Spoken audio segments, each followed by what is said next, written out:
فرعون کی بیٹی کی غلام تھی ایک لونڈی، کنگھی کر رہی تھی فرعون کی بیٹی کو، ہاتھ سے پھسلا کنگھی اور اس نے بسم اللہ کہہ کے اٹھا لیا۔ تفسیر ابن کثیر کے اندر یہ روایت موجود ہے۔ یہ ہے توحید کی عظمت، اگر آپ دل میں بٹھا لیں پھر کائنات کی کوئی شے آپ کو کچھ نہیں کر سکتی، کچھ نہیں۔ ظالم ترین بادشاہ کا ادنا ترین غلام، وہ بھی عورت لونڈی، اس سے ادنا ترین کمزور ترین صرف آپ نہیں بتا سکتے، اور اس سے بڑا ظالم دنیا میں کوئی نہیں بتا سکتے جو فرعون ہے۔ وَفِرْعَوْنَ ذِي الْأَوْتَادِ، اللہ تعالیٰ خود کہتا ہے کہ میخوں والا فرعون تھا۔ کیا مطلب؟ میخ رکھتا تھا؟ نہ، مطلب یہ ہے کہ اسے زبردست ہم نے قوت دی تھی۔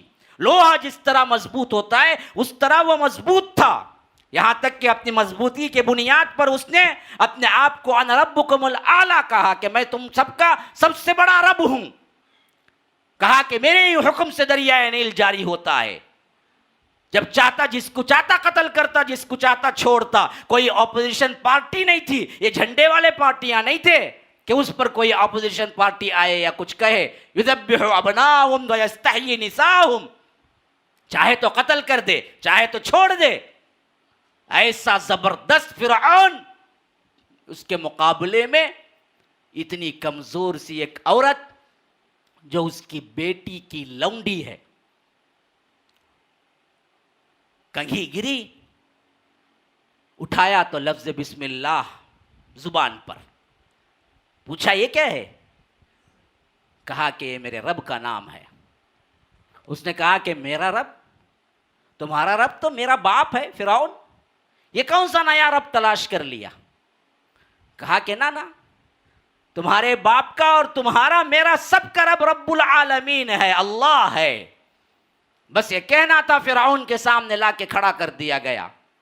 فرعون نے کہا کہ آخری چانس سے تجھے، اگر تو مجھے رب مان لیتی تو چھوڑ دیتا ہوں، یا نہیں تو ابھی کڑھائی میں تیل چڑھاؤ اور سب سے زیادہ اس کو گرم کرو اور کھولتے ہوئے تیل میں اٹھا کے اس کو پھینکو۔ 2 بچیاں لے کے ساتھ میں آئی ہوئی تھی، دودھ پیتی اپنی بچیاں، کہا کہ پہلے اٹھا کے ایک بچی کو پھینکو، اور وہ کڑکڑاتے وہ تیل میں اٹھا کے جیسے ہی پھینکا، جس طرح آپ کسی کیا ہے چیز کو تلتے ہیں اس طرح وہ بچی ہڈیاں باقی رہ گئی، بس مسئلہ ختم۔ کہا کہ دیکھ یہی حالت دوسری بچی کی ہوگی، پھر اس کے بعد آخر میں تیری بھی یہی حالت ہوگی، مان۔ توحید کے علم بردار تھے، ایک اللہ کو ماننے والے تھے۔ میرے مسلمانوں سنو، اگر ہم بھی آج ایک اللہ کو مانتے، صرف ایک اللہ کو، یہ جراءت ہمارے اندر بھی، ہماری بیٹیوں میں بھی، ہمارے بچوں میں بھی، ہماری اولاد میں بھی، ہمارے بڑوں میں بھی، ہمارے بوڑھوں میں بھی، ہمارے نوجوانوں میں بھی آتی۔ ہم کو تو صرف عشق بازیاں کرنے ہی میں دراصل کیا ہے وقت نہیں ہے، بے حیائیاں کرنے میں ہی ہم کو وقت نہیں ہے۔ کالج کے جو لڑکے لڑکیاں ہیں ایک دوسرے کو لے کے بھاگنے میں ہی فرصت نہیں ہے، وہ کیا ایمان جانیں گی، وہ کیا توحید جانیں گی؟ توحید تو یہ ہے، ہمیں تو فرصت نہیں ملتی ہے، بیکار کاموں میں، واٹس ایپ میں، فیس بک میں، فحاشی میں، عریانی میں، عشق بازی میں، موویز میں، اس سے ہمارے جوانوں کو فرصت ہی نہیں ملتی، تو وہ ایمان کا مزہ کیا چکھیں گے میرے مسلمان بھائیوں؟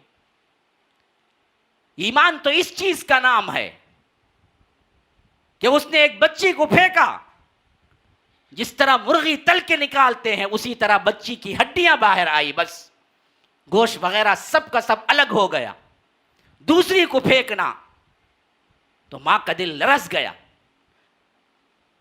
سوچا کہ بچی کے لیے، اپنی جان کے لیے، میرا نہیں میری بچی کا قصور کیا ہے، تو اس کے لیے تو کم از کم میں مان لوں کہ چلو فرعون ہی رب ہے۔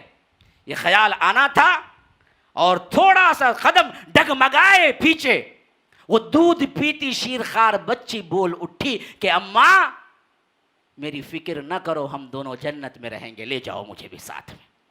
تو جیسے ہی اس بچی نے یہ جملہ کہا، ماں کے اندر مضبوطی آئی، وہ بچی بھی گئی، پھر اس کو بھی لے گھسیٹ کے گئے تو آنکھوں سے آنسو۔ فرعون نے کہا کہ اب تو ڈر گئی نا، قبول کر لو، کیوں روتی ہو؟ تمہاری جو حالت تھی اس سے بہتر حالت ہم کر دیں گے اگر تم مجھے رب مان لو۔ اس نے کہا کہ میں نہیں روتی سو اس واسطے ہوں کہ میری ایک خواہش ہے۔ کہا کہ کون سی خواہش ہے؟ ہم پوری کریں گے۔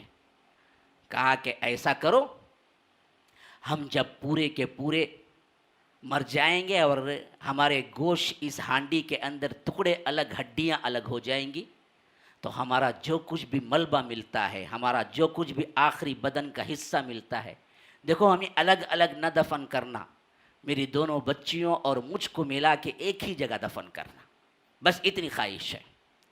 فرعون نے کہا کہ تمہاری خواہش پوری کی جائے گی۔ پھر وہ عورت بھی کیا ہے، اسی طرح جل بھن گئی، بچیاں بھی جل بھن گئی، اور اللہ تبارک و تعالی نے ایسی جنت دی کہ انہیں باوجود ظالم ہونے کی وصیت پورے کرنے کی اسے کیا ہے اللہ تبارک و تعالی نے دل میں توفیق ڈالی، اور اس نے ایک ہی جگہ دونوں بچیوں کو اور ماں کی ہڈیوں کو دفن کر دیا۔ پھر یہ زمانہ 2000 سال سفر کرتا رہا، یہ زمانہ 2000 سال سفر کرتا رہا، یہاں تک کہ اللہ کے رسول صلی اللہ علیہ وسلم معراج میں اسی راستے سے آسمان دنیا کا سفر شروع کیے۔ 1900 سال کا سفر، درمیان میں ان لوگوں کے ساتھ یہ واقعہ پیش آئے ہوئے 1900 سال کم از کم گزر چکے تھے، اور اللہ کے رسول صلی اللہ علیہ وسلم 1900 سال بعد اسی راستے سے سفر کر کے جا رہے تھے آسمان دنیا کو۔ تو اللہ کے رسول صلی اللہ علیہ وسلم کو اس جگہ سے جنت کی خوشبو سنائی تھی، جنت کی خوشبو اللہ کے رسول نے سونگھا تو جبرائیل سے پوچھا کہ جبرائیل، یہاں اس بیابان کے اندر فلسطین کے ان علاقوں میں جہاں پر پہلے ظالم فرعون آباد تھا، مصر کے ان کھنڈیروں کے اندر مجھے جنت کی خوشبو کیوں نظر آتی ہے؟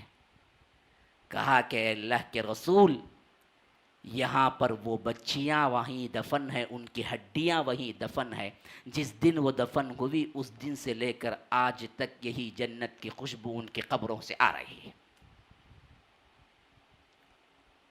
یہ ہوتا ہے ایمان، یہ ہوتا ہے توکل، یہ ہوتی ہے توحید۔ دنیا کا ظالم ترین انسان بھی ان کی توحید پہ کوئی نقب نہ لگا سکا۔ آج ہماری توحید کیا ہے جی؟ شادی ہوئے 1-2 سال نہیں گزرے، بچہ نہیں ملا، در در کے کیا ہیں دروازے جو کھلے ہوئے ہیں سب جھوٹے، ان درگاہوں کے چکر کاٹتے اور منتیں مانگتے اور سجدے کرتے گزرتے ہیں۔ اس توحید کو رکھتے ہوئے اللہ کی مدد آئے گی کیسے؟ ہمارے اندر بہت سی اصلاحی طور پر کام کرنے والی جماعتیں ہیں، لیکن اصل توحید پر کام کرنے والے کہاں ہیں؟ اصل توحید کے لیے مر مٹنے والے کہاں ہیں؟ اصل توحید کے اعتبار سے علم حاصل کرنے والے کہاں ہیں میرے دوستو؟ معاملہ یہی ہے اصل میں کہ جو طریقہ اللہ کے رسول صلی اللہ علیہ وسلم نے توحید کے معاملے میں دیا، جس کا اتحاد سے اہم ترین تعلق ہے، ہم نے اس کو تو چھوڑ دیا، کوئی اور لے کے گھوم رہا ہے، کوئی اخلاق لے کے گھوم رہا ہے، کوئی مسجد کو بلانے کے لیے جماعتیں گھوم رہی ہیں، کوئی نماز کو بلانے کے لیے جماعتیں گھوم رہی ہیں، کوئی چلے کے لیے، کوئی کیا ہے عرس کے لیے، کوئی فلاں کے لیے محنتیں کر رہا ہے۔ اصل توحید پر محنت کرنے والا کوئی نہیں ہے۔ اللہ تبارک و تعالی کی نظر میں ہم دراصل وہی حالت اختیار کر چکے ہیں جو حالت رب العالمین نے اپنے حبیب کے ذریعے فرمایا کہ غصہ ان کا غصہ اس سیل، ان کی حالت کوڑے کرکٹ سے زیادہ نہیں ہوگی، کیونکہ ان کے ہاتھ میں توحید نہیں ہوگی۔ مسئلہ ختم۔